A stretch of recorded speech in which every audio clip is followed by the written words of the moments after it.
स्नेहसाधना yoga classes इथं तुळशीचं रोप देऊन योग दिन साजरा करण्यात आला।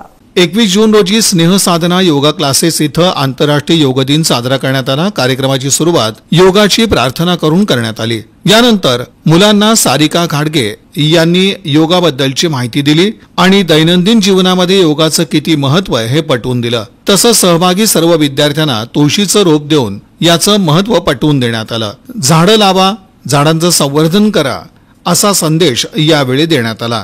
हा कार्यक्रम यशस्वी करण्यासाठी योग शिक्षक रोहन घाडगे, सारिका घाडगे, सोमनाथ सर यांचं मोलाचं सहकार्य लाभलं।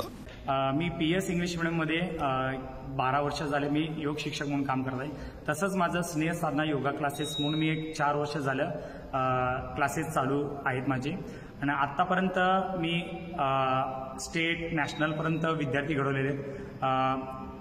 5 ते 6 आजपर्यंत माझे विद्यार्थी घडलेले आहेत आणि योगामुळे माझ्यामध्ये स्वतःमध्ये बदल झालेले आहे की मला जो टॉन्सिलचा जो त्रास होता तो त्रास कमी झालेला आहे। तसंच माझ्याकडे जे विद्यार्थी येतात की त्यांचे काही ना काही मेडिकल प्रॉब्लेम असतात, ते योगा केल्यामुळे ते मेडिकल प्रॉब्लेम पण त्यांचे कमी झालेले आहेत। मी 4 वर्ष झाले योगा करत आहे रोहन घाडगे सरांकडे स्नेह साधना योगा क्लासेसमध्ये।